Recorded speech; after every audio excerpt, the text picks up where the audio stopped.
서기 1527년 조선 중종 22년 2월의 끝자락은 여전히 시리도록 차가운 칼바람이 궁궐의 기와지붕 사이를 핥히고 지나가는 밤이었습니다. 세자 2호의 생일인 동궁 탄일 전날 밤 창경궁 동궁전 주위는 정적을 넘어선 기괴한 기운이 감돌았습니다. 칠흑 같은 어둠 속에서 누군가 소리 없이 움직입니다. 그 손에는 짚으로 엮은 작은 보따리가 들려 있었고 그 안에서는 비릿하고 역겨운 냄새가 진동했습니다. 이윽고 동궁전 앞마당에 서 있는 거대한 은행나무 아래 어둠을 틈탄 그림자가 나무를 타고 오릅니다.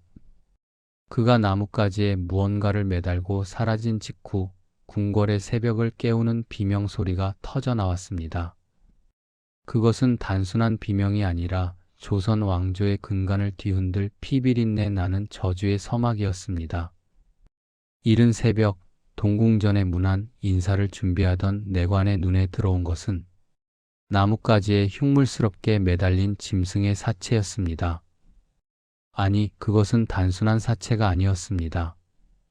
중종실록 58권 2월 26일의 기록은 그 처참한 광경을 이렇게 묘사합니다.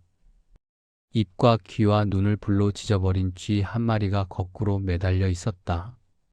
쥐의 사지는 사방으로 비틀려 있었고 털은 불에 타 눌어붙어 형체를 알아보기 힘들 정도로 훼손되어 있었습니다.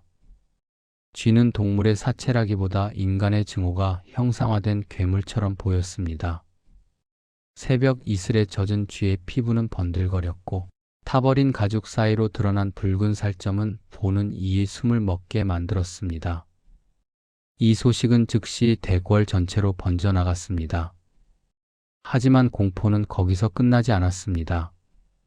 궁녀들이 비명을 지르며 가리킨 곳은 동궁전 주변의 대나무 숲이었습니다. 그곳에서도 똑같이 눈과 귀를 불로 지진 쥐들이 사방에 널려 있었습니다. 당시 세자 2호는 정해년생, 즉 돼지띠였습니다. 쥐는 생김새가 돼지와 비슷하여 예로부터 저주의 도구로 쓰이곤 했습니다.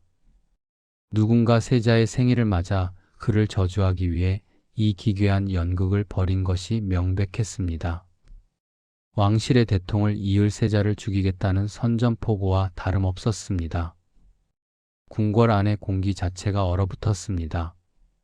서로를 바라보는 눈빛에는 불신이 가득 찼고 어제까지 웃으며 인사를 나누던 나인들은 이제 서로를 살인자로 의심하며 뒤걸음질 쳤습니다. 중종은 분노로 몸을 떨었습니다. 임금의 침전인 강령전에서 실록의 기록자들은 왕의 표정을 서리발 같다고 적었습니다. 왕은 즉시 의금부와 형조의 모든 인력을 동원하여 배후를 캐낼 것을 명합니다. 범위를 좁히는 것은 어렵지 않았습니다. 이토록 대담하게 동궁전에 침입하여 저주의 물건을 매달 수 있는 자는 궁궐 사정에 정통한 자여야만 했습니다. 수사는 세자와 대립각을 세우고 있던 후궁들에게로 향했습니다. 그 중에서도 단연 눈에 띄는 인물이 있었습니다. 중종의 총애를 한 몸에 받으며 자신의 아들을 왕으로 만들고 싶어 했던 여인 경빈 박씨였습니다. 경빈 박씨의 처소인 보경당으로 의금부 나졸들이 들이닥쳤습니다. 화려하게 치장된 보경당의 문턱을 거친 군합발들이 짓밟았습니다. 경빈은 당황한 기색이 역력했지만 왕의 총애를 믿고 당당하게 맞섰습니다. 그러나 수사관들이 찾아낸 것은 그녀의 서랍 속에 깊숙이 숨겨진 기괴한 부적과 정체를 알 수 없는 가루들이었습니다. 경빈의 얼굴에서 핏기가 가셨습니다. 그녀는 억울함을 호소하며 중종을 뵙게 해달라고 애원했지만 이미 독이 오른 수사관들의 귀에는 들리지 않았습니다. 경빈의 수하에 있던 나인들과 종들이 줄줄이 압송되기 시작했습니다. 의금부 국문장에는 피 냄새가 진동하기 시작했습니다. 인륜이 사라진 고문의 현장이었습니다. 실록은 이 과정을 비정할 정도로 차갑게 기록합니다. 죄인들을 형틀에 묶고 가시나무 채찍으로 살점이 튀도록 때렸으며 뜨겁게 달군 쇠붙이를 허벅지에 대어 뼈가 드러나게 하였다. 비명 소리가 인왕산 자락까지 울려 퍼졌지만 고문은 멈추지 않았습니다. 나인들은 고통을 이기지 못하고 허위 자백을 쏟아내기 시작했습니다. 경빈 박씨가 시켰느냐는 질문에 그들은 고개를 끄덕였습니다. 죽음보다 무서운 것은 끝나지 않는 고통이었기에 그들은 살기 위해 주인을 팔아치웠습니다. 이때 전국의 실세였던 김한로가 전면에 등장합니다. 그는 평소 경빈 박씨와 폭성군을 눈의 가시처럼 여겨왔습니다. 김한로는 중종에게 나아가 경빈의 죄를 낱낱이 고하며 그녀를 극형에 처해야 한다고 주장했습니다. 그의 눈빛은 굶주린 늑대와 같았습니다. 그는 이 사건을 단순히 저주 사건으로 보지 않았습니다. 이것은 역모이며 세자를 시해하려는 대역죄라고 몰아붙였습니다. 중종은 고뇌에 빠졌습니다. 한때 가장 사랑했던 여인이 자신의 아들을 죽이려 했다는 사실을 믿고 싶지 않았지만 산더미처럼 쌓인 나인들의 자백과 김한로의 서슬 퍼런 압박이 그를 짓눌렀습니다. 조정의 대신들은 연일 엎드려 통곡하며 경빈 박씨와 폭성군을 폐위시키라고 상소를 올렸습니다. 대간들의 외침은 궁궐 담장을 넘어 도성 전체를 뒤흔들었습니다. 백성들은 수군거렸습니다. 왕의 아들이 왕을 저주하고 왕의 여자가 세자를 죽이려 한다는 소문은 꼬리에 꼬리를 물고 커졌습니다. 궁궐 내의 긴장감은 폭발 직전이었습니다. 매일 아침 누군가의 시신이 가마니에 덮여 궁 밖으로 나갔습니다. 고문을 견디지 못하고 숨진 나인들이었습니다. 죽음의 그림자가 동궁전을 넘어 구중궁궐 구석구석을 잠식해 들어갔습니다. 마침내 중종은 결단을 내렸습니다. 경빈 박씨를 패서인하여 고향인 상주로 내쫓고 그녀의 아들 폭성군 이영 역시 군호를 박탈하여 유배를 보낼 것을 명했습니다. 화려한 가마를 타고 궁궐을 누비던 경빈은 이제 초라한 죄인의 몸이 되어 거친 삼배옷을 입고 궐 밖으로 끌려 나갔습니다. 그녀는 궐문을 나서며 마지막으로 중종이 있는 곳을 향해 절을 올렸습니다. 그녀의 눈에는 눈물이 아니라 서늘한 원망이 맺혀 있었습니다. 그러나 김한로는 여기서 멈출 생각이 없었습니다. 그는 유배지에 있는 그들이 살아있는 한 언제든 다시 살아날 수 있다고 믿었습니다. 유배지로 떠나는 경빈 박씨의 행렬 뒤로 차가운 비가 내리기 시작했습니다. 하지만 궁궐 안에서는 여전히 또 다른 쥐들이 발견되고 있었습니다. 경빈이 떠났음에도 저주가 멈추지 않았다는 사실은 무엇을 의미하는가? 김한로의 입가에 묘한 미소가 번졌습니다. 그는 이제 경빈을 넘어 그녀의 아들 폭성군의 목숨까지 정조준하고 있었습니다. 그리고 얼마 지나지 않아 더 충격적인 물건이 궁궐 한복판에서 발견됩니다. 그것은 쥐의 사체보다 훨씬 더 정교하고 악의적인 살아있는 왕의 숨통을 조이는 저주의 편지였습니다. 김한로의 집무실에는 꺼져가는 촛불만이 일렁이며 벽면에 거대한 괴물 같은 그림자를 드리우고 있었습니다. 그는 책상 위에 놓인 국문 기록들을 하나하나 넘기며 입가에 차가운 미소를 지었습니다. 경빈 박씨가 궐 밖으로 쫓겨난 것은 시작에 불과했습니다. 김한로에게 권력이란 멈춰 서는 순간 무너지는 모래성 같았고 그는 그 성을 지키기 위해 더 많은 피를 제단에 올려야 한다고 믿었습니다. 창밖에는 밤새 내린 눈이 쌓여 정막만이 감돌았지만 김한로의 머릿속에서는 이미 다음 희생양을 향한 치밀한 사냥 계획이 완성되어 가고 있었습니다. 이튿날 새벽 궁궐 서쪽 담장 아래에서 또다시 기괴한 물건이 발견되었습니다. 중종실록 58권의 기록에 따르면 이번에는 눈이 대나무 꼬챙이에 찔린 돼지의 머리가 땅에 묻혀 있었습니다. 돼지의 입안에는 세자의 이름이 적힌 나무 조각이 깊숙이 박혀 있었고 그 주위로 검붉은 피가 눈을 적시고 있었습니다. 경빈 박씨가 이미 유배지로 떠났음에도 저주가 멈추지 않았다는 사실은 권례를 다시 한번 공포의 도가니로 몰아넣었습니다. 이것은 범인이 경빈이 아니거나 혹은 그녀와 공모한 거대한 세력이 여전히 궐 안에 숨어 숨을 죽이고 있다는 무언의 선전포고였습니다. 김한로는 이 기회를 놓치지 않고 왕의 장자인 복성군 이영을 정조준했습니다. 그는 중종의 불안감을 교묘하게 파고들며 복성군이 어머니와 모의하여 세자를 해치려 한다는 가설을 기정사실로 밀어붙였습니다. 수사관들은 복성군의 사가로 들이닥쳐 평온하던 왕자의 거처를 무참히 짓밟았습니다. 책장 뒤에서 발견된 것은 세자의 일동일란이 상세히 적힌 종이 뭉치였고, 이는 곧 복성군을 영모의 수계로 몰아세우는 결정적인 증거가 되었습니다. 어린 왕자는 영문도 모른 채 나졸들에게 끌려 나와 차가운 바닥에 내동댕이 쳐졌습니다.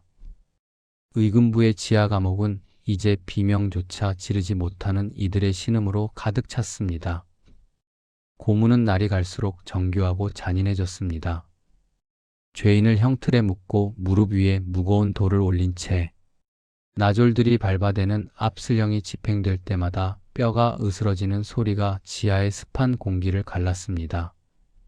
실록은 당시의 참상을 기록하며 죄인의 살점이 형틀에 눌어붙어 떨어지지 않았고, 자백을 강요하기 위해 입안에 끓는 소금물을 부어 넣었다고 전합니다. 인륜이 마비된 그곳에서 오직 김한로의 서슬 펄언 명령만이 유일한 법이었습니다. 김한로의 권세는 이제 하늘을 찌를 듯했습니다. 그는 중종이 침전에 들 때마다 세자의 안위가 위태롭다는 공포를 주입하며 자신의 입지를 굳혔습니다. 전하, 뿌리를 뽑지 않으면 화근은 반드시 다시 살아나는 법이옵니다. 중종은 김한로가 내미는 조작된 국문 기록들을 읽으며 점점 판단력을 잃어갔습니다. 기록 속의 복성군은 이미 아버지를 증오하고 형제를 시해하려는 괴물이 되어 있었고, 왕은 자신의 핏줄을 의심해야 하는 처절한 현실 앞에서 몸서리쳤습니다. 이제 조정은 김한로를 거치지 않고서는 왕에게 상소조차 올릴 수 없는 암흑의 시대로 접어들었습니다. 궁궐 밖 도성의 분위기 또한 심상치 않았습니다. 저작거리의 백성들 사이에서는 작서의 변 자체가 김한로가 꾸민 자작극이라는 흉흉한 소문이 돌았습니다. 사람들은 김한로가 자신의 권력을 공고히 하기 위해 무고한 경빈과 어린 복성군을 사지로 몰아넣고 있다고 수군거렸습니다. 하지만 이런 말을 입 밖에 낸 자들은 이튿날 소리 소문 없이 사라졌고, 김한로의 사설 정보망은 도성 구석구석을 감시하며 백성들의 입을 봉쇄했습니다.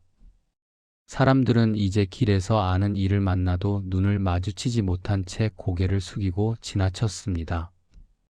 김한로는 자신의 아들 기미를 중종의 딸인 효의 공주와 혼인시켜 부마의 지위까지 손에 넣었습니다. 이는 왕실의 일원이 되어 권력의 정당성을 확보하려는 치밀한 수작이었습니다.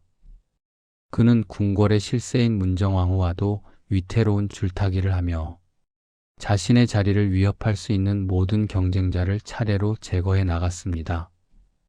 대신들은 그를 호랑이보다 무서워하며 그의 집 앞에 줄을 서서 뇌물을 바쳤고, 실록은 김한로의 집 대문 앞이 시장통처럼 붐볐으며 그의 말 한마디에 정승의 목이 달아나기도 했다고 기록하고 있습니다. 유배지에 갇힌 복성군 이영은 날마다 북쪽을 향해 절을 올리며 아버지의 자비를 구했습니다. 어린 나이에 어머니와 생이별하고 대역죄인의 신세가 된 왕자의 심경은 찢어지는 고통 그 자체였습니다. 그는 아버지가 자신을 살려줄 것이라는 신락 같은 희망을 품고 편지를 썼지만, 그가 쓴 모든 글은 김한로의 수하들에게 가로막혀 단 한 장도 궁궐에 닿지 못했습니다. 김한로는 오히려 복성군이 유배지에서 군사를 모으고 있다는 거짓 보고를 올리며 왕자의 숨통을 조여갔고, 유배지의 밤은 죽음의 그림자로 깊어만 갔습니다. 절대 권력을 휘두르던 김한로의 뒤편에서는 그를 무너뜨리기 위한 은밀한 움직임이 시작되고 있었습니다. 김한로의 전행을 더 이상 묵과할 수 없었던 일부 소장파 살인들이 목숨을 걸고 그의 비리를 수집하기 시작한 것입니다. 하지만 김한로 역시 이를 눈치채고 있었습니다. 그는 자신을 향한 화살을 돌리기 위해 또 다른 거대한 저주 사건을 기획하기로 마음먹습니다. 이번에는 단순한 후궁이나 왕자를 넘어 조정 전체를 공포로 마비시켜 자신의 정적들을 한꺼번에 쓸어버릴 수 있는 치명적인 덫을 설계하기 시작했습니다. 1531년 중종 26년의 어느 날 평온하던 궁궐 연못 위로 기괴한 나무패 하나가 떠올랐습니다. 목패에는 왕의 이름과 함께 피로 쓴 듯한 붉은 글씨가 선명하게 새겨져 있었습니다. 김한로는 기다렸다는 듯 이 목패를 들고 중종 앞에 나아가 엎드렸습니다. 전하, 이것은 단순한 저주가 아니라 왕실을 찬탈하려는 역적들의 명백한 시의 음모이옵니다. 중종의 안색은 흑빛으로 변했고 작서의 변보다 수만 배는 더 참혹한 피바람이 불어올 것임을 예고하고 있었습니다. 김한로의 손에 들린 그 목패는 과연 누구의 목숨을 앗아갈 것인가? 궁궐 연못 위에 떠오른 붉은 나귀는 김한로에게 있어 거대한 먹잇감이 던져진 것과 같았습니다. 1531년 중종 26년의 공기는 연못물보다 더 차갑게 식어갔습니다. 김한로는 젖은 목패를 손에 쥐고 그 질감을 음미했습니다. 목패에 새겨진 글자는 단순한 저주가 아니었습니다. 그것은 왕의 이름을 정면으로 겨냥한 조선의 근간을 부정하는 대역의 문서였습니다. 김한로는 이 나무 조각 하나로 얼마나 많은 목을 벨 수 있을지 가늠하며 어둠 속에서 소리 없이 웃었습니다. 그의 눈동자에는 권력에 굶주린 짐승의 광기가 서려 있었고 이제 그 광기는 궁궐 전체를 집어삼킬 준비를 마쳤습니다. 중종실록 60권의 기록은 당시 발견된 목패의 참혹함을 생생하게 전합니다. 연못에서 건져 올린 목패에는 수상 전하를 시해하겠다는 경문이 피로 쓴 듯 붉게 칠해져 있었으며 그 주변에는 짐승의 털과 부러진 바늘들이 촘촘히 박혀 있었다. 이것은 작서의 변과는 비교도 할 수 없는 직접적인 공격이었습니다. 중종은 목패를 보고 사지를 떨었습니다. 자신을 지켜줄 궁궐이라는 요새가 오히려 자신을 죽이려는 자들의 소굴로 변했다는 사실에 왕은 깊은 절망과 공포를 느꼈습니다. 김한로는 그 공포의 틈을 비집고 들어가 왕의 유일한 구원자인 양 행세하기 시작했습니다. 김한로는 즉시 도성 전체의 계엄에 준하는 명령을 내렸습니다. 이번에는 궁녀나 내관 정도에서 끝나지 않았습니다. 그는 조정의 중신들 중 자신에게 비협조적이었던 살인파와 훈구파의 원로들을 한데 묶어 영모의 배후로 몰아넣었습니다. 의금부 나졸들은 한밤중에 고관대작들의 집 대문을 부수고 들이닥쳤습니다. 화려한 관복을 입고 위엄을 지키던 정승들이 맨발로 끌려 나와 길바닥에 처박혔습니다. 도성은 통곡 소리와 말발굽 소리로 가득 찼으며 어느 누구도 내일의 태양을 기약할 수 없는 암흑의 시대가 도래했음을 직감했습니다. 국문장은 이제 인간의 언어가 사라진 짐승의 소굴이 되었습니다. 김한로는 직접 국문장에 나아가 고문 과정을 지켜보았습니다. 그는 달궈진 인두가 죄인의 살을 파고들 때 나는 비릿한 연기를 맡으며 기록을 검토했습니다. 실록에는 당시의 고문이 얼마나 가혹했는지 기록되어 있습니다. 죄인의 정강이 뼈가 부러져 골수가 흘러나와도 국문을 멈추지 않았으며 혀를 깨물어 자결하려는 자들에게는 재갈을 물리고 다시 매질을 가하였다. 김한로가 원하는 것은 진실이 아니었습니다. 그는 오직 자신이 미리 작성해둔 영모의 시나리오에 들어맞는 거짓 자백만을 요구했습니다. 중종은 침전 깊숙이 숨어 외부와의 접촉을 끊었습니다. 왕은 이제 김한로가 가져오는 보고서 없이는 세상이 어떻게 돌아가는지 알 길이 없었습니다. 김한로는 왕에게 보고할 때마다 사건의 규모를 부풀렸습니다. 전하, 이 목패는 시작일 뿐이옵니다. 궐 밖에는 수천 명의 역도들이 전하의 목숨을 노리고 폭병처럼 숨어 있사옵니다. 중종은 그 말을 들으며 식은땀을 흘렸고 김한로가 권하는 대로 모든 권한을 그에게 위임하는 교서를 내렸습니다. 이제 김한노는 사실상 조선의 제2의 왕이었으며 그의 푸끝에서 수많은 생사가 결정되었습니다. 이 피비린내 나는 폭정 속에서도 문정왕후는 조용히 숨을 죽이며 기회를 엿보고 있었습니다. 그녀는 김한노가 휘두르는 칼날이 언젠가는 자신과 자신의 가문을 향할 것임을 본능적으로 알고 있었습니다. 문정왕후는 겉으로는 김한노의 권위를 존중하는 척하면서도 비밀리에 자신의 동생인 윤원영을 통해 김한노에게 반감을 품은 세력들을 포섭하기 시작했습니다. 궁궐에 보이지 않는 구석에서는 김한노라는 거대한 괴물을 무너뜨리기 위한 또 다른 독이 배양되고 있었습니다. 권력의 정점에서 김한노는 자신이 완벽한 승기를 잡았다고 믿었지만 발밑의 얼음은 조금씩 금이 가고 있었습니다. 김한노의 전행은 이제 신하들의 가정을 파괴하는 수준에 이르렀습니다. 그는 대신들의 부인과 딸들을 협박하여 정보를 캐내거나 자신의 명령에 복종하지 않는 집안을 통째로 멸문지화시켰습니다. 실록은 김한노가 마음에 들지 않는 자가 있으면 그 조상의 묘까지 파헤쳐 부관참시를 일삼았다고 전합니다. 그의 잔인함에 치가 떨린 사람들은 이제 그를 사람이 아닌 악귀로 불렀습니다. 하지만 김한노는 사람들의 증오를 오히려 자신의 권력을 지탱하는 땔감으로 삼았습니다. 두려움이야말로 백성을 다스리는 가장 확실한 도구라고 그는 확신했습니다. 유배지에 있던 폭성군 이영은 목패 사건의 소식을 듣고 자신의 운명이 끝났음을 직감했습니다. 김한노는 연못의 목패가 폭성군의 사주에 의해 만들어졌다는 증거를 조작하여 왕에게 올렸습니다. 폭성군은 유배지의 차가운 바닥에 엎드려 아버지의 은혜를 구하는 상소를 피로 썼지만 그 상소문은 김한노의 발등에 밝혀 찢겨나갔습니다. 폭성군은 이제 죽음이 자신을 향해 걸어오고 있음을 느꼈습니다. 그는 매일 밤 꿈속에서 어머니 경빈 박씨를 만났고 어머니는 피 눈물을 흘리며 아들을 불렀습니다. 유배지의 달빛은 처연하게 왕자의 창가를 비추고 있었습니다. 김한노는 마지막 일격을 준비했습니다. 그는 조정의 모든 반대파를 한자리에 불러 모았습니다.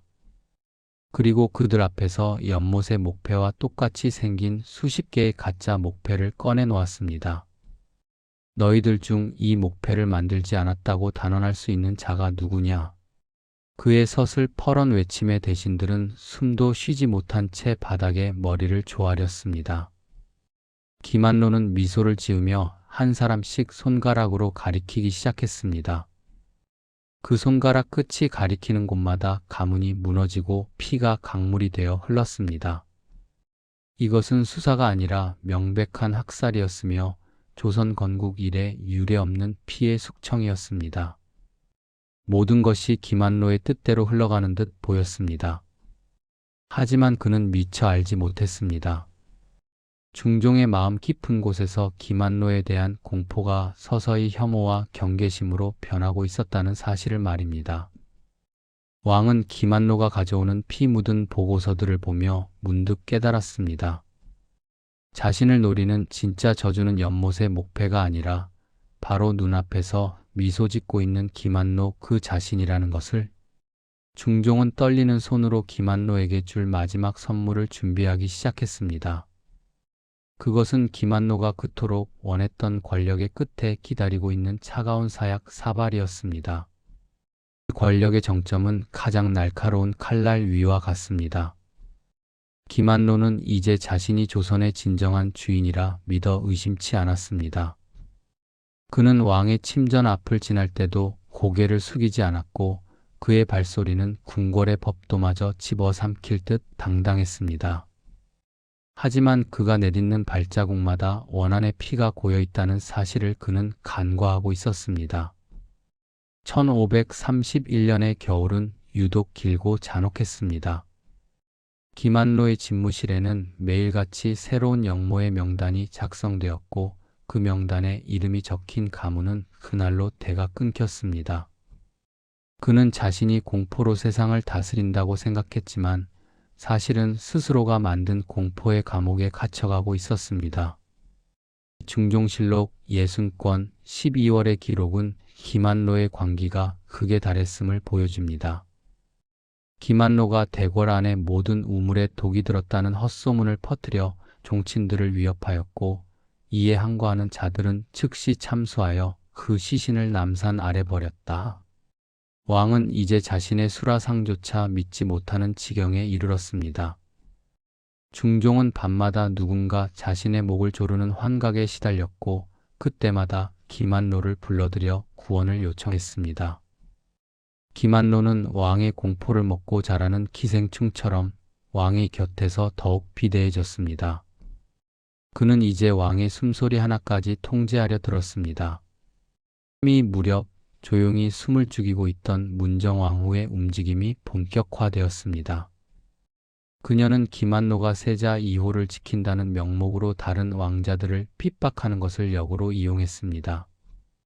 문정왕후는 중종에게 나아가 눈물로 호소했습니다. 전하, 김한로의 칼날이 이제는 왕실의 뼈마디까지 파고들고 있사옵니다. 그가 지키려는 것은 세자가 아니라 자신의 권력이옵니다.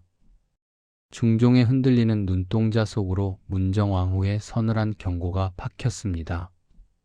왕은 비로소 깨달았습니다. 자신을 가둔 창살이 김한로라는 신하의 손으로 만들어졌음을 말입니다.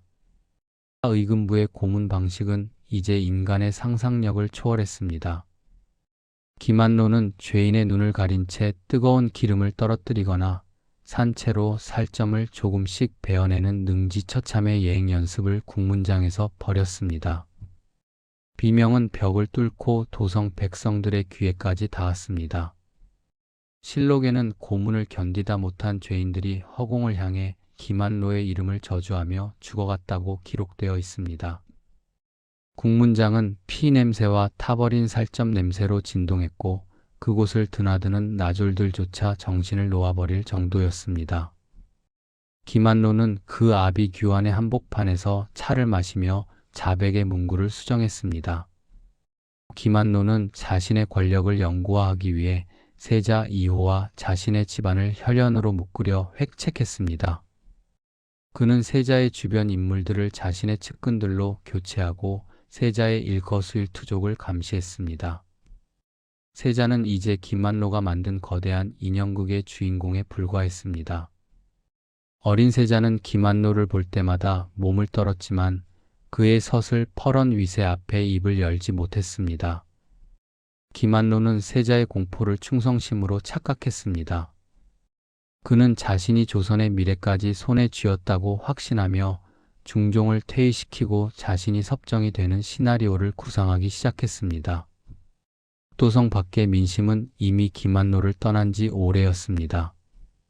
백성들은 김한로를 가리켜 살아있는 염라라고 불렀습니다. 저작거리에는 밤마다 김한로의 목이 잘리는 그림이 붙었다가 사라졌고 거사일이 정해졌다는 근거 없는 희망이 독버섯처럼 퍼져나갔습니다. 김한로의 비밀 정보원들은 백성들의 뒤통수에 대고 귀를 기울였지만 증오의 크기가 너무 커서 이제는 감시조차 불가능한 수준이었습니다. 사람들은 침묵으로 저항했습니다. 김한로가 지나가는 길목의 상점들은 문을 닫았고 거리는 유령 도시처럼 변해갔습니다. 김한로는 이제 동료 공신들조차 믿지 않았습니다. 그는 자신과 함께 정적들을 숙청했던 동지들을 하나둘씩 역모로 엮어 제거하기 시작했습니다. 어제의 동지가 오늘의 대역죄인이 되어 형장의 이슬로 사라졌습니다. 김한로의 집 앞에는 뇌물을 든 이들이 여전히 줄을 섰지만 그들의 눈에는 존경이 아닌 사리가 담겨 있었습니다. 실록은 김한로가 잠자리에 들 때마다 수십 명의 호위 무사를 배치하고도 불안에 떨어 횃불을 끄지 못했다고 전합니다. 절대 권력의 대가는 끝없는 불신과 고독뿐이었습니다. 유배지에서 사약을 기다리던 폭성군 이영에게 마지막 사자가 도착했습니다. 하지만 그 사자는 금부도사가 아닌 문정왕후가 보낸 비밀 연락책이었습니다. 복성군에게 전달된 것은 짧은 전갈이었습니다. 살아서 끝을 보라. 왕자는 절망의 끝에서 한 줄기 희망을 보았습니다. 그는 기만로가 조작한 모든 증거의 허점을 기록하기 시작했습니다. 자신이 세자를 저주하지 않았다는 결백의 서신을 가슴 깊숙이 품었습니다. 유배지의 거친 바람 속에서도 왕자의 눈빛은 다시 생기를 찾기 시작했습니다. 복수의 시간은 서서히 다가오고 있었습니다. 기만로는 승부수를 던졌습니다. 그는 중종에게 나아가 세자의 안전을 위해 대규모의 금군을 자신에게 직접 속하게 해달라고 요청했습니다. 이것은 명백한 군권 찬탈 시도였습니다. 중종은 그 순간 기만로의 정체를 완전히 파악했습니다. 왕은 미소를 지으며 허락했습니다. 경의 뜻대로 하시오. 하지만 그 미소 뒤에는 기만로를 멸하기 위한 왕의 밀지가 이미 윤원형의 손에 들려 있었습니다. 기만로는 자신이 왕을 굴복시켰다고 믿으며 기고만장하게 궁을 나섰습니다.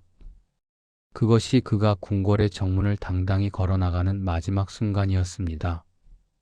1537년 10월 마침내 운명의 날이 밝았습니다. 기만로는 평소처럼 조정에 출근하기 위해 가마에 올랐습니다. 그러나 그를 맞이한 것은 평소의 호위군이 아닌 중종의 밀지를 받은 금부도사들이었습니다. 기만로의 눈동자가 경악으로 뒤흔들렸습니다. 전하께서 그럴 리 없다. 그의 비명은 가을바람 속에 흩어졌습니다. 가마에서 끌어내려진 기만로는 차가운 돌바닥에 무릎을 꿇었습니다. 그의 품 안에서는 왕을 폐위시키려 했던 영모의 계획서가 쏟아져 나왔습니다. 기만로의 불패 신화가 무너지는 순간이었습니다. 기만로가 의금부로 압송되던 그날 아침, 도성에는 유례없는 정막이 흘렀습니다.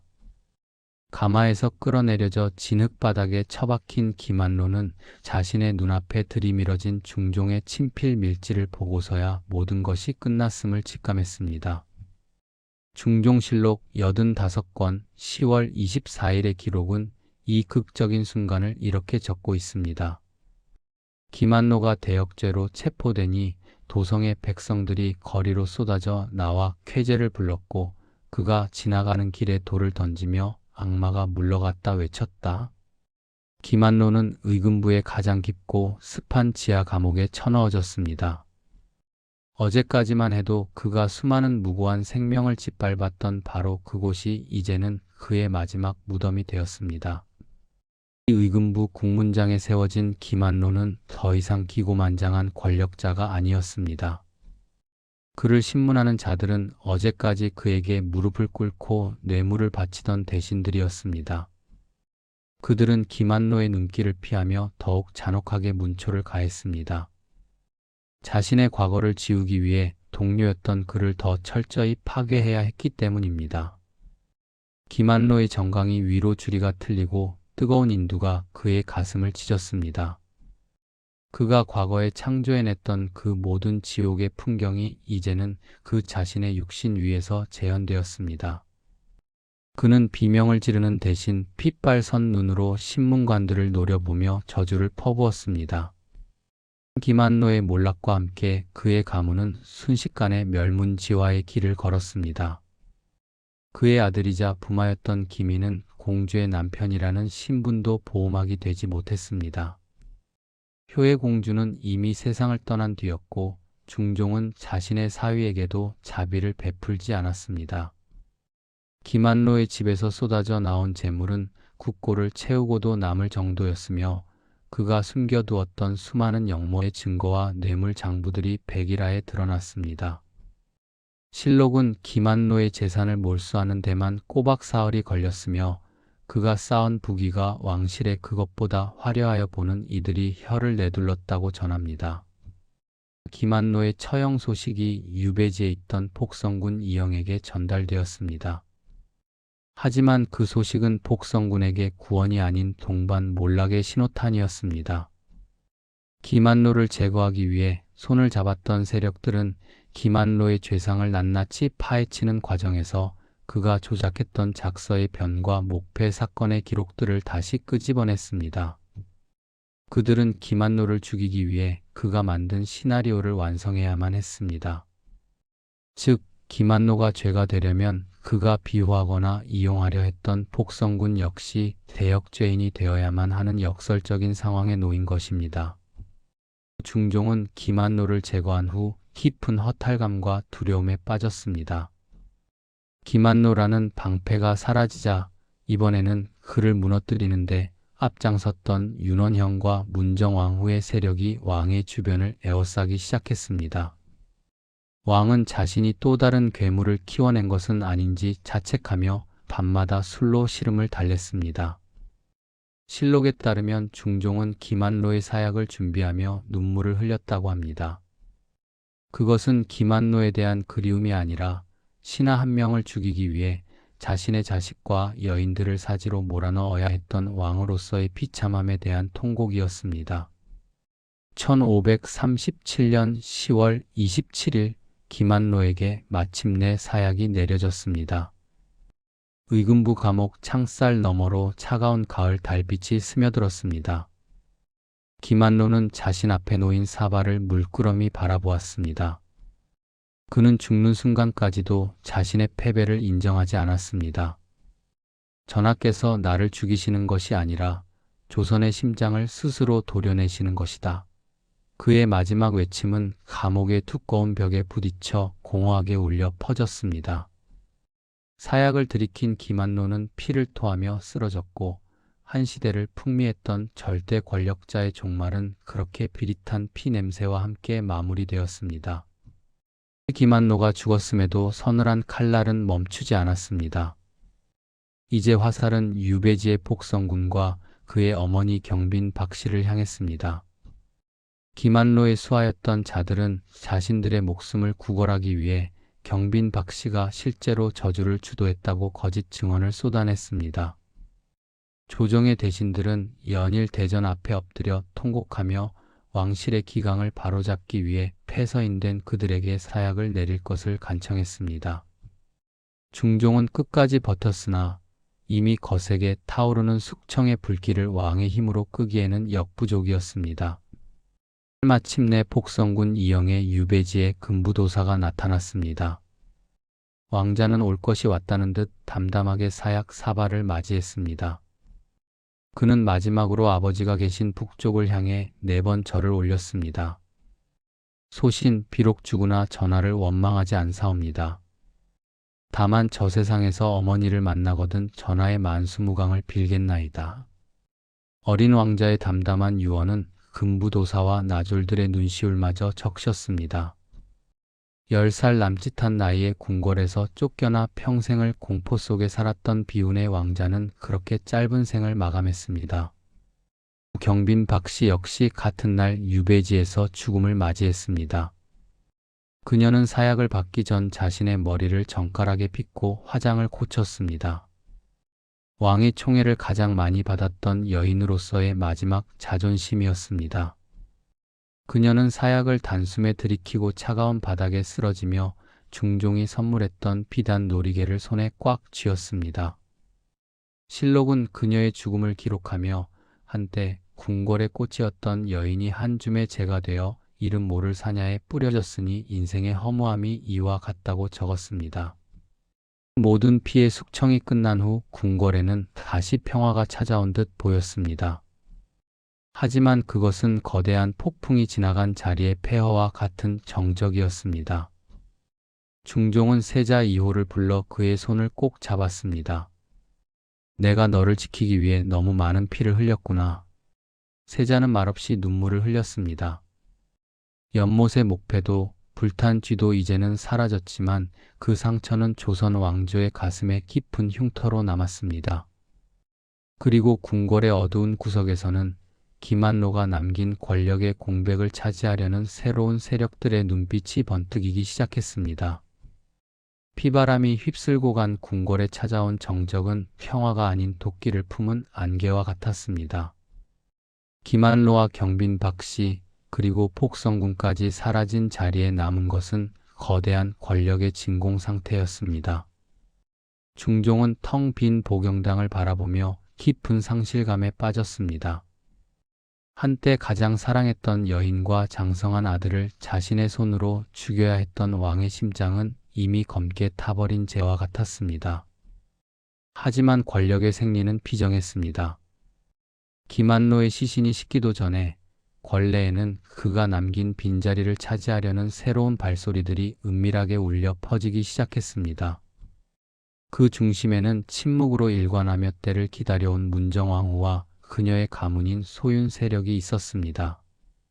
중종실록 86권의 기록은 김한노 사후의 전국을 폭풍 전야의 고요함이라 적고 있습니다.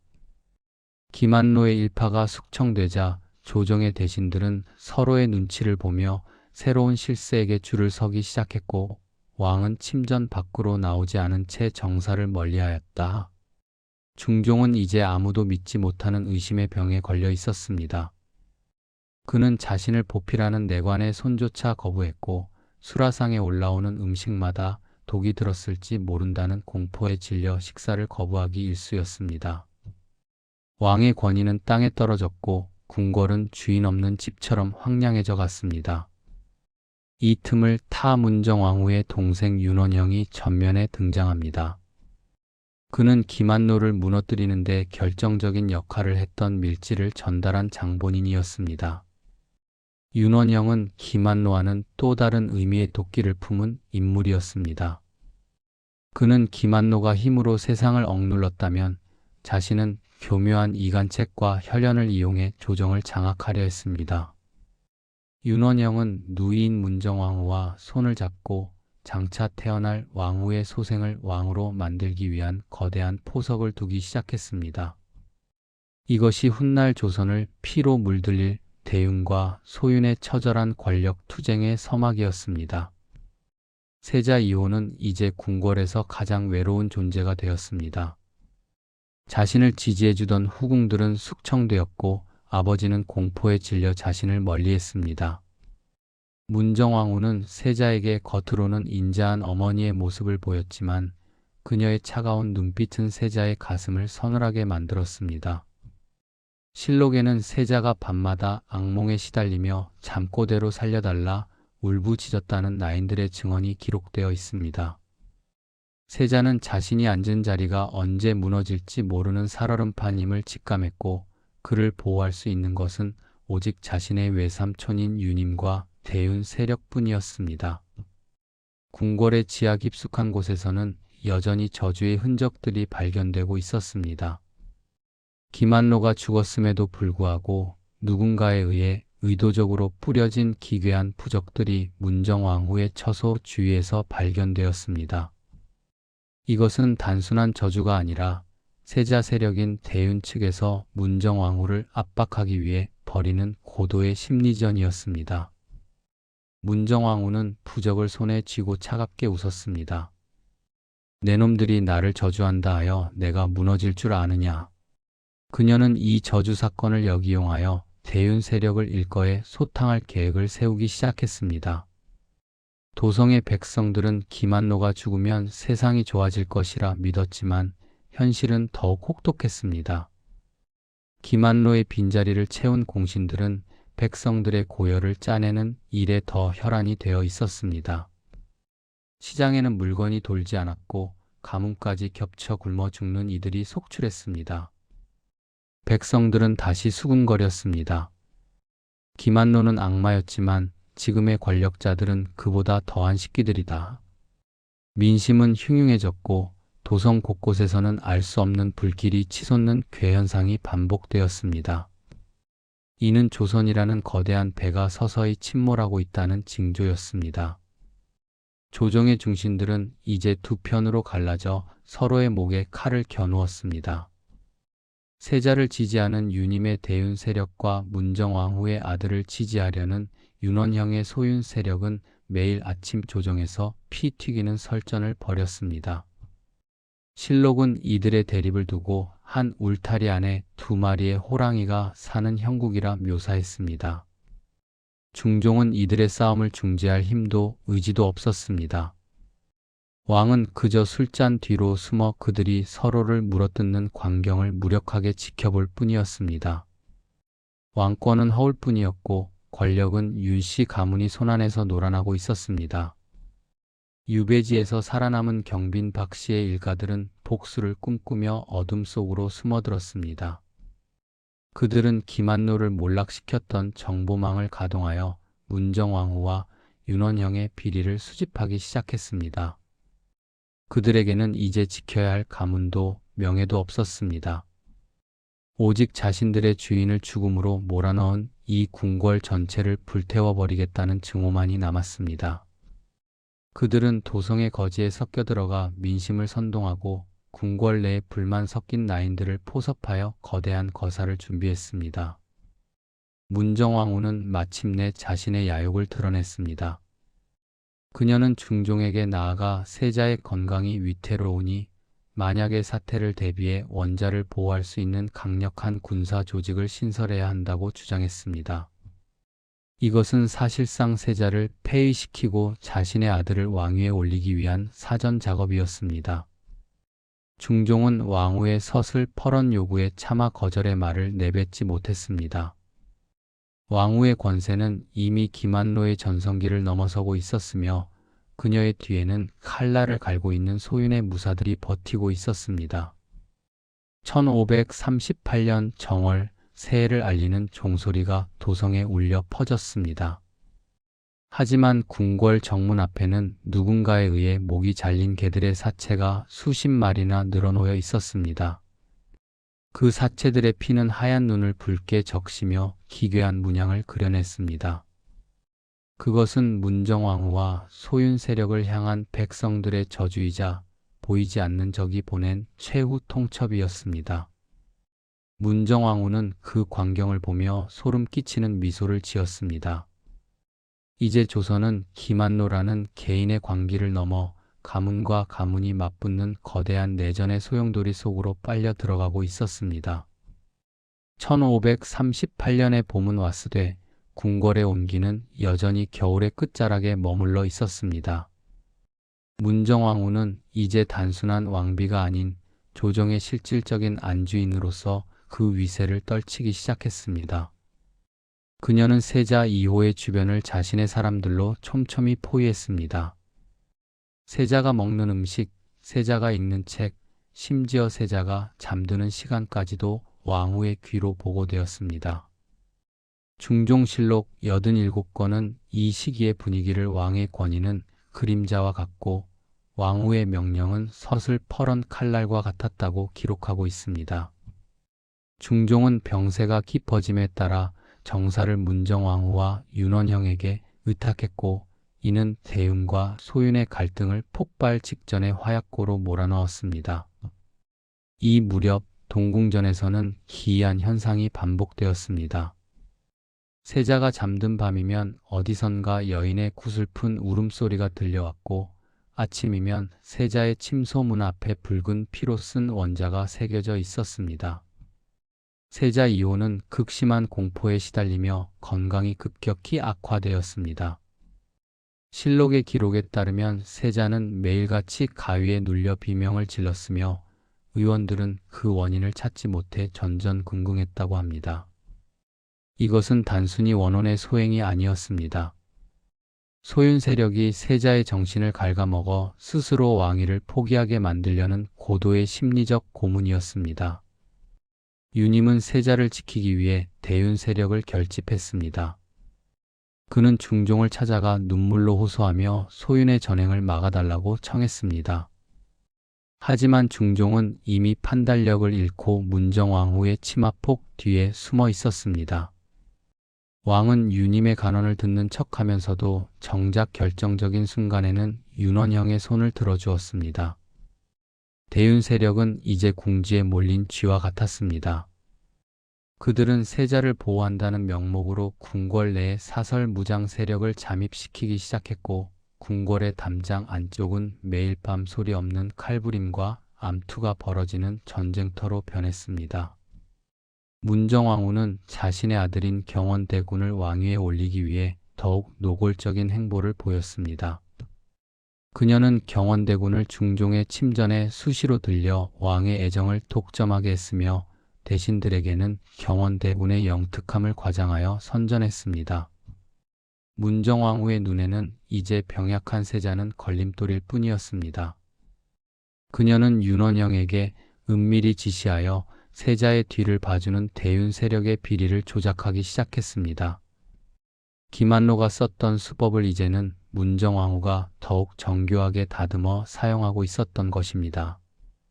어둠이 내린 도성 한복판에서는 정체를 알 수 없는 벽서들이 붙기 시작했습니다. 왕은 허수아비여, 왕후는 암탉이니 조선의 앞날이 피바다로다.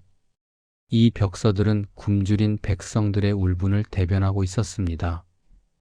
윤원영은 즉시 포도청을 동원하여 벽서를 붙인 자들을 잡아들였습니다. 하지만 잡아들인 자들은 모두 이름 없는 백성들이었을 뿐 배후는 드러나지 않았습니다. 민심은 이미 이 부패한 왕실을 떠나 있었습니다. 백성들은 김한로가 차라리 나았다며 지금의 권력 투쟁이 조선의 골수를 빼먹고 있다고 분노했습니다. 1539년 여름 궁궐 연못의 물이 갑자기 붉게 변하는 이변이 일어났습니다. 사람들은 이것을 피해 연못이라 부르며 대재앙의 징조로 여겼습니다. 실록은 연못에서 물고기 수천 마리가 떼죽음을 당해 떠올랐으며 그 악취가 대궐 전체를 덮었다고 기록합니다. 문정왕후는 이를 세자의 부덕 소치로 몰아세웠습니다. 세자가 정결치 못하니 하늘이 노하신 것이다. 그녀의 말 한마디에 세자는 죄인이 되어 종묘에서 사죄의 절을 올려야 했습니다. 무더운 여름날 병약한 세자는 뙤약볕 아래서 수백 번의 절을 올리며 의식을 잃고 쓰러졌습니다. 윤원영은 대윤 세력의 핵심 인물들을 하나씩 제거해 나갔습니다. 그는 과거 김한로가 숙청했던 인물들의 후손들을 포섭하여 그들로 하여금 윤임을 탄핵하게 만들었습니다. 조정은 매일같이 비방과 모략의 장이 되었습니다. 신하들은 나라 실은 뒷전인 채 어느 줄에 서야 목숨을 부지할 수 있을지만을 고민했습니다. 충신들은 이미 낙향하거나 입을 닫았고 간신들은 윤원영의 집 앞에 문전성시를 이루었습니다. 조선의 법도는 무너졌고 오직 권력에 대한 탐욕만이 궁궐의 공기를 가득 채웠습니다. 중종은 자신의 침전 창틈으로 붉게 변한 연못을 내려다보며 흐느꼈습니다. 그는 자신이 죽인 경빈 박씨와 폭성군이 연못 바닥에서 자신을 부르고 있다는 환각에 시달렸습니다. 왕은 밤마다 피 묻은 옷을 입은 여인이 나타나 자신의 목을 조르는 꿈을 꾸었습니다. 중종의 정신은 완전히 붕괴되었습니다. 그는 이제 문정왕후를 보아도 아무런 감정을 느끼지 못했고 그저 죽음만이 자신을 이 고통에서 건져줄 유일한 탈출구라고 생각했습니다. 왕의 몰락은 곧 조선의 비극이었습니다.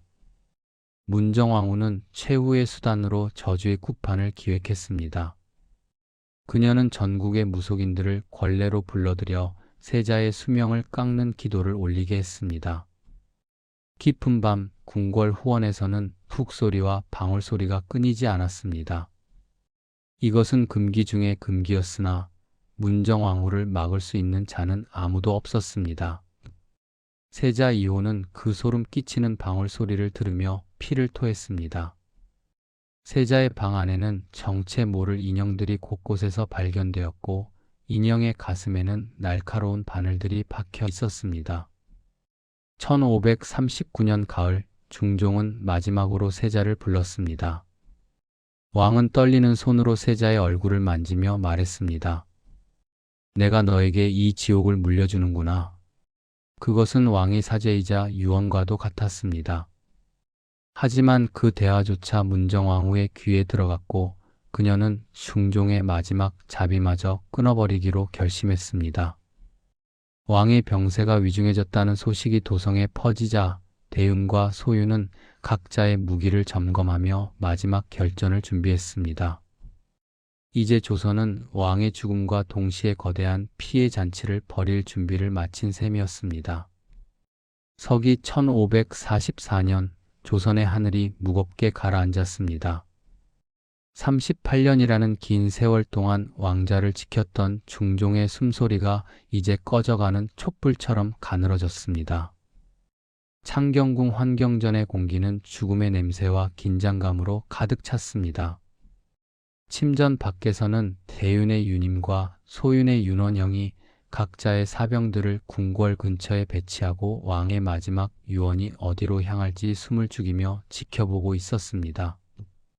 실록은 당시의 상황을 도성 백성들이 짐을 싸서 피란을 갈 정도로 흉흉했다고 전합니다. 왕의 임종은 평화로운 정권 교체가 아닌 조선을 반으로 갈라버릴 거대한 전쟁의 시작을 알리는 신호탄이었습니다. 중종실록 105권 11월 14일의 기록은 왕의 마지막 순간을 비통하게 묘사합니다. 전하께서 세자의 손을 잡고 말씀하시기를 내 너에게 너무나 무거운 짐을 남겨 미안하구나 하시고는 끝내 말을 잇지 못하셨다.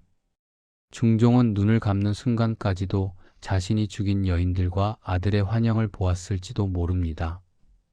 왕의 승하 소식이 전해지자 대궐은 곡소리로 가득 찼으나 그 곡소리 이면에는 서로의 심장을 겨눈 칼날들이 번뜩였습니다. 문정왕후는 왕의 시신 앞에서 통곡하면서도 눈으로는 이미 세자 2호를 지지하는 대신들의 면면을 살피며 살생부를 머릿속에 그리고 있었습니다. 세자 2호가 조선의 제12대 왕 인종으로 즉위했습니다. 하지만 그것은 영광의 자리가 아닌 가시방석이었습니다.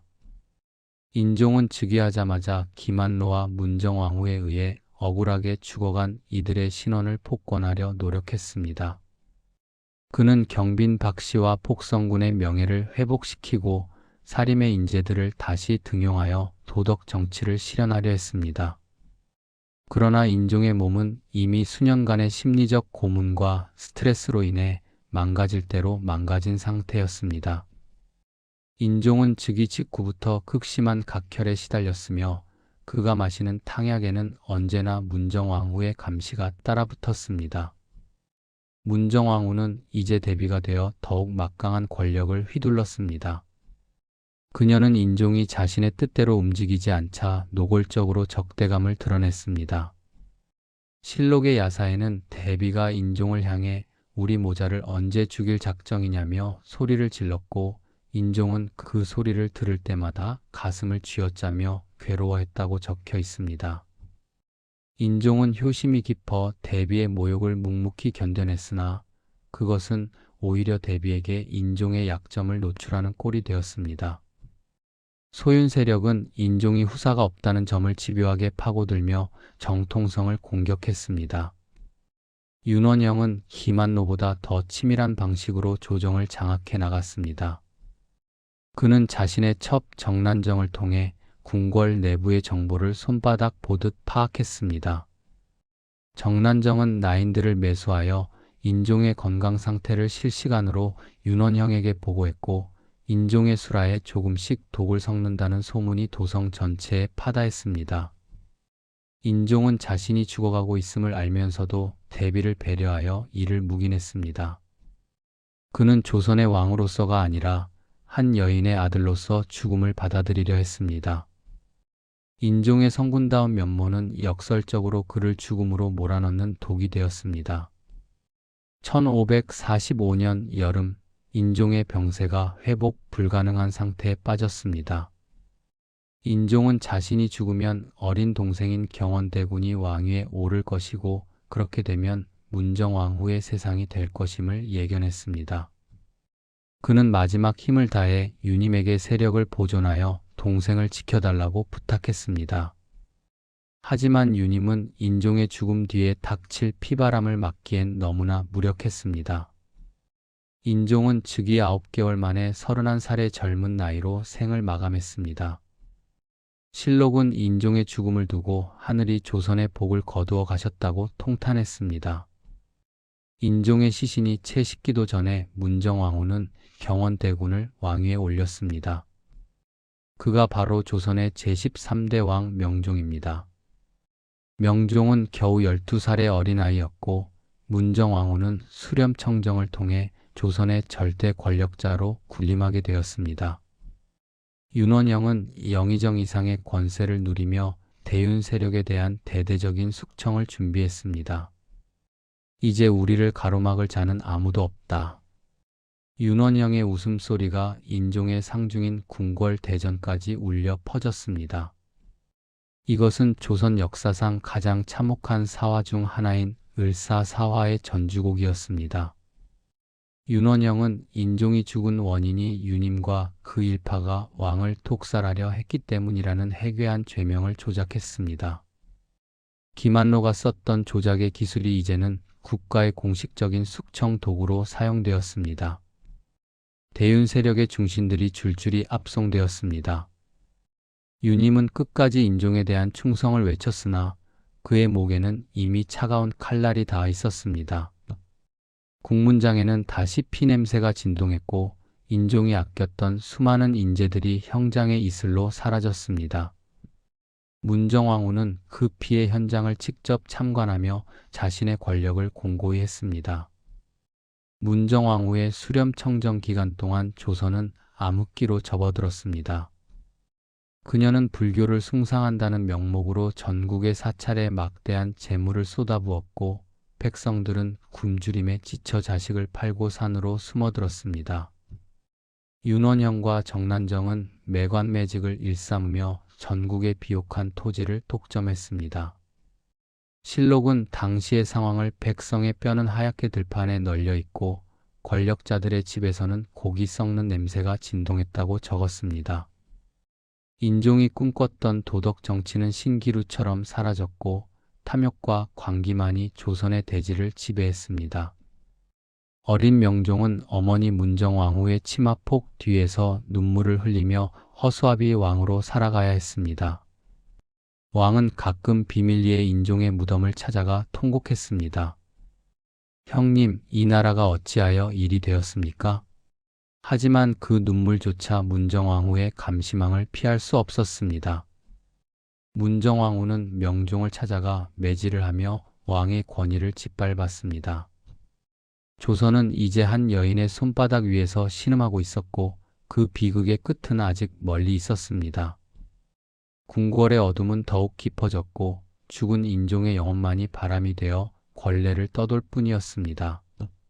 문정왕후의 수렴청정이 10년째로 접어들던 1553년 조선의 산천은 피폐해질 대로 피폐해져 비명조차 지를 힘을 잃어가고 있었습니다. 어린 명종이 성인이 되었음에도 문정왕후는 권력의 끈을 놓지 않았습니다. 오히려 그녀는 자신의 처소를 소조라 부르며 왕의 권위를 노골적으로 짓눌렀습니다. 실록은 당시의 상황을 왕은 그저 고개를 숙이고 눈물을 흘릴 뿐이었고 모든 국사는 대비의 방 안에서 결정되었다고 기록합니다. 윤원영은 영의정의 자리에 올라 무소불위의 권력을 휘둘렀으며 그의 첩 정난정은 외명부 최고의 품계인 정경부인에 올라 궁궐을 제 집처럼 드나들었습니다. 김한로가 꿈꿨던 절대 권력의 완성형이 바로 여기에 있었습니다.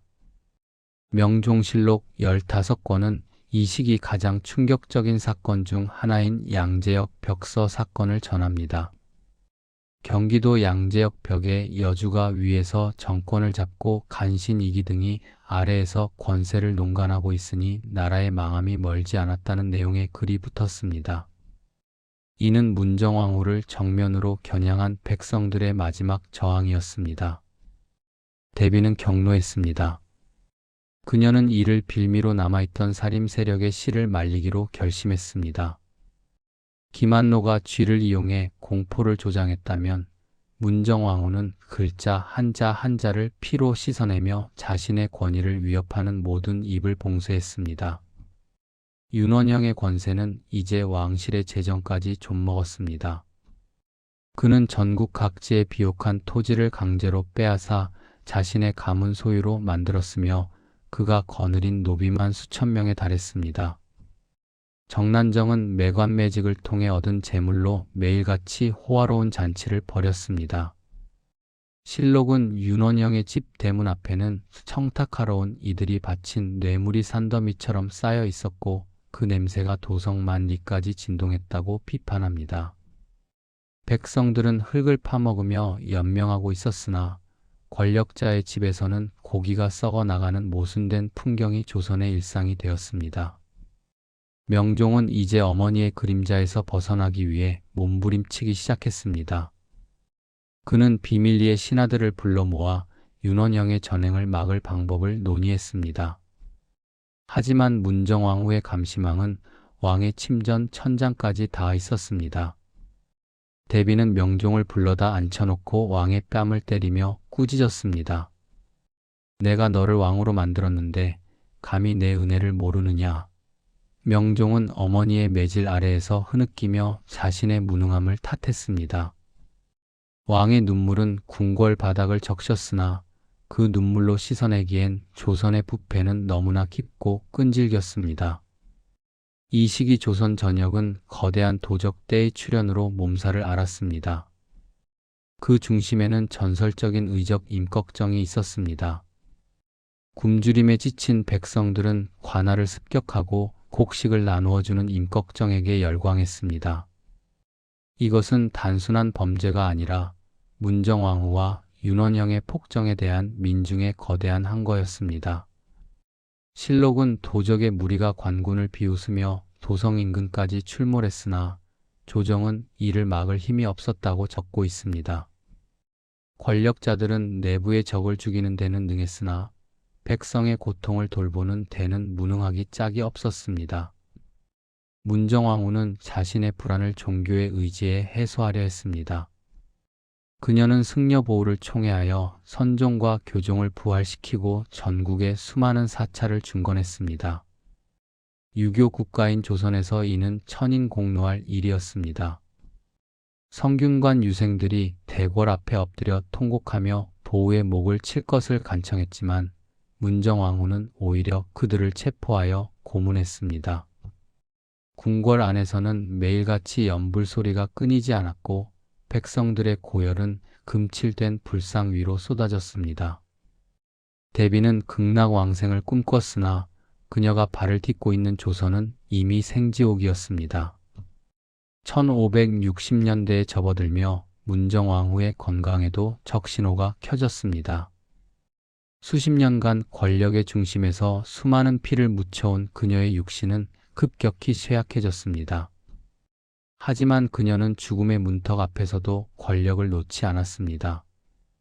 그녀는 명종이 자신의 사후에 윤원영을 숙청할 것을 우려하여 왕의 주변에 더욱 독한 첩자들을 배치했습니다. 대비는 밤마다 자신이 죽인 인종과 경빈 박씨의 환각에 시달리며 소리를 질렀습니다. 권력의 정점에서 누렸던 환희는 이제 끔찍한 악몽이 되어 그녀의 목을 조르고 있었습니다. 윤원영과 정난정 사이에도 균열이 생기기 시작했습니다. 문정왕후라는 거대한 방패가 흔들리자 그들은 서로의 안위를 위해 비자금을 챙기고 도주로를 확보하기 바빴습니다. 정난정은 자신이 죽인 윤원영의 조강지처 김씨의 원혼이 나타난다며 발작을 일으키기도 했습니다. 실록은 이들의 말로를 예견하며 권세로 맺어진 인연은 권세가 닿으면 서로를 물어뜯는 법이라고 꼬집었습니다. 도성에는 이제 대비의 승하 소식만을 기다리는 이들이 태반이었습니다. 1565년 4월 마침내 문정왕후가 보호가 주관하는 수륙제를 마친 뒤 감기로 쓰러졌습니다. 그것이 그녀의 마지막이었습니다. 대비는 숨을 거두는 순간까지도 명종의 손을 잡고 윤원영을 버리지 말라는 유언을 남겼습니다. 그녀의 죽음 소식이 전해지자 조선 전역은 상복을 입는 대신 남몰래 축배를 들었습니다. 20년이 넘는 긴 세월 동안 조선을 지배했던 거대한 여제의 시대가 막을 내리는 순간이었습니다. 명종은 어머니의 죽음 앞에서 비로소 왕으로서의 첫 숨을 내쉬었습니다. 대비가 승하하자마자 윤원영과 정난정은 유배지로 쫓겨났습니다. 평소 그들에게 억눌렸던 백성들과 유생들의 상소가 빗발쳤습니다. 유배지에 도착한 두 사람은 매일같이 독약과 자결을 강요받았습니다. 정난정은 결국 스스로 목숨을 끊었고 윤원영 역시 그녀의 뒤를 따랐습니다. 실록은 이들의 비참한 최후를 기록하며 간신들의 끝은 이토록 허망하고 비릿하다고 적었습니다. 김한로에서 시작되어 문정왕후를 거쳐 윤원영으로 이어진 피해 연대기는 그렇게 막을 내렸습니다. 그러나 명종에게 남겨진 것은 이미 뼈대만 남은 조선의 산천이었습니다. 김한로가 뿌린 저주의 씨앗은 문정왕후라는 거대한 숲을 지나 명종의 치세 끝자락에 이르러서야 조선의 산천을 잿더미로 만들고 멈추었습니다. 1567년 명종은 34이라는 이른 나이에 후사도 없이 눈을 감았습니다. 그가 남긴 것은 외척들의 발흥으로 멍든 조정과 굶주림에 지친 백성들의 통곡뿐이었습니다. 실록은 명종의 서거를 두고 왕은 평생을 어머니의 위세에 눌려 뜻을 펴지 못하고 근심 속에 살았다고 그 비극적인 생애를 갈무리했습니다. 중종의 작서에 변해서 시작된 피해 연쇄는 인종을 거쳐 명종에 이르기까지 무려 40여 년간 조선 왕실의 골수를 빼먹으며 3명의 왕을 파멸로 몰아넣었습니다. 명종이 승하하자 반개인 하성군이 조선의 제14대 왕 선조로 즉위했습니다. 이것은 조선 왕조 사상 최초의 반개 승계였습니다. 선조는 즉위하자마자 문정왕후와 윤원영이 숙청했던 사림의 인재들을 대거 등용하며 새로운 조선을 꿈꿨습니다. 김한로에 의해 역적으로 몰렸던 이들의 명예가 완전히 회복되었고 국문장의 피냄새는 유학자들의 글 읽는 소리로 덮여갔습니다. 사람들은 이제야 조선의 진정한 봄이 왔다고 믿었습니다. 하지만 그들이 잊은 것이 있었습니다. 권력의 속성은 바뀌지 않았으며 저주의 형태만 달라졌을 뿐이라는 사실을 말입니다. 선조 초기의 평화는 잠시였습니다. 김한로와 윤원영이라는 거대 악이 사라진 자리에는 이제 당파라는 이름의 새로운 괴물이 따리를 틀었습니다. 신하들은 동인과 서인으로 갈라져 서로를 향해 비수를 숨겼습니다. 실록은 이들의 대립을 어제의 동지가 오늘의 적이 되어 서로를 참소하니 이는 김한로의 폭정보다 더 치밀하고 무서운 독이라고 기록했습니다. 권력을 독점하려는 개인의 관계는 이제 가문과 정파라는 집단의 관계로 변질되어 조선의 허리를 끊어놓기 시작했습니다. 김한로의 망령은 뜻밖에도 일본이라는 외세의 위협 속에서 다시 살아났습니다. 조정이 당파 싸움에 매몰되어 국방을 소홀히 하는 사이 바다 너머에서는 도요토미 히데요시가 조선 침공의 칼날을 갈고 있었습니다. 실록은 당시 선조가 일본의 위협을 경고하는 상소를 무시하고 당파의 이해관계에 따라 사실을 왜곡했음을 비판적으로 적고 있습니다. 김한로가 자신의 권세를 위해 눈과 귀를 가렸던 것처럼 선조 시대의 신하들은 당리당략을 위해 국가의 존망을 가렸습니다. 역사는 반복되고 있었고 그 피해는 오롯이 백성들의 몫이었습니다. 1592년 마침내 임진왜란이라는 미증유의 대재앙이 터졌습니다. 한양은 불길에 휩싸였고 선조는 백성을 버리고 북쪽으로 피란을 떠났습니다. 텅 빈 궁궐을 불태운 것은 일본군이 아닌 굶주림과 배신감에 눈이 먼 조선의 노비들이었습니다. 그들은 자신들의 신분 문서를 보관하던 장례원과 궁궐을 잿더미로 만들었습니다. 김한로가 쥐의 입을 태워 저주를 걸었다면 백성들은 궁궐 전체를 태워 무능한 왕실의 저주를 퍼부었습니다. 실록은 타오르는 경복궁의 연기가 도성을 덮어 며칠 동안 태양을 볼 수 없었다고 기록했습니다. 전쟁의 참화 속에서 백성들은 스스로 무장하여 의병을 조직했습니다. 그들은 왕이 버린 나라를 지키기 위해 피를 흘렸습니다. 하지만 전쟁이 끝난 후 선조는 의병장들의 공을 시기하여 그들을 역모로 몰아 죽였습니다. 이것은 김한로가 공신들을 숙청하던 방식과 소름 끼치도록 닮아 있었습니다. 권력은 자신을 위협하는 모든 존재를 적으로 간주했습니다. 조선의 영웅들은 일본군의 칼날이 아니라 자신들이 지켰던 왕실의 의심과 질투에 의해 죽어갔습니다.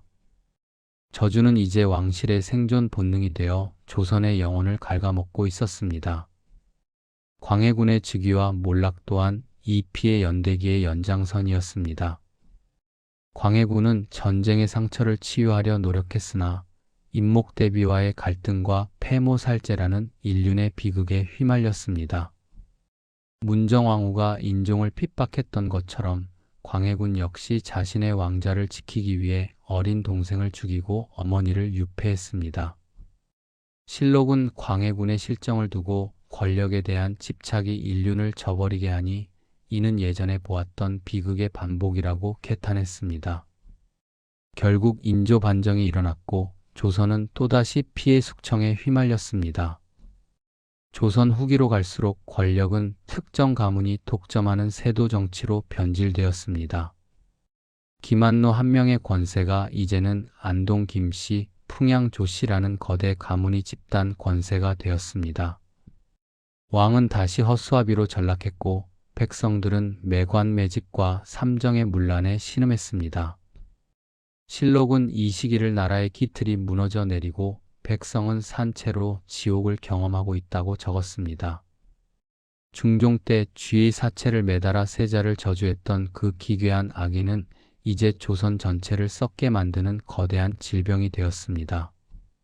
망국의 기운이 감돌던 19세기 말 경복궁의 깊은 연못에서는 여전히 죽은 이들의 환청이 들려온다는 소문이 돌았습니다. 김한노에게 죽임을 당한 경빈 박씨, 문정왕후에게 구박받던 인종, 그리고 이름 없이 사라져간 수많은 나인들의 원혼이 조선의 마지막을 지켜보고 있다는 것이었습니다. 아간파천과 을미사변이라는 참혹한 사건들이 겹치며 조선의 국운은 벼랑 끝으로 내몰렸습니다. 왕은 다시 한번 외국 공사관으로 몸을 숨겼고 궁궐은 주인을 잃고 외세의 군합발에 짓밟혔습니다. 500년 조선의 역사는 그렇게 피와 눈물로 얼룩진 채 막바지로 치닫고 있었습니다. 오늘날 텅 빈 경복궁의 근정전 앞에 서면 바람소리 사이로 낮은 신음이 들리는 듯합니다. 그것은 권력을 향한 끝없는 탐욕이 남긴 상흔이자 그 탐욕에 희생된 이들이 내뱉는 마지막 숨소리입니다. 김한노가 남긴 작서의 변은 단순한 역사의 에피소드가 아니었습니다. 그것은 인간의 증오가 권력과 만났을 때 얼마나 끔찍한 괴물을 만들어낼 수 있는지 보여주는 영원한 경고였습니다. 조선의 역사는 끝났으나 그 거울 속에 비친 우리들의 모습은 여전히 묻고 있습니다. 당신들의 마음속에는 지금 어떤 쥐가 숨어 타오르고 있느냐고.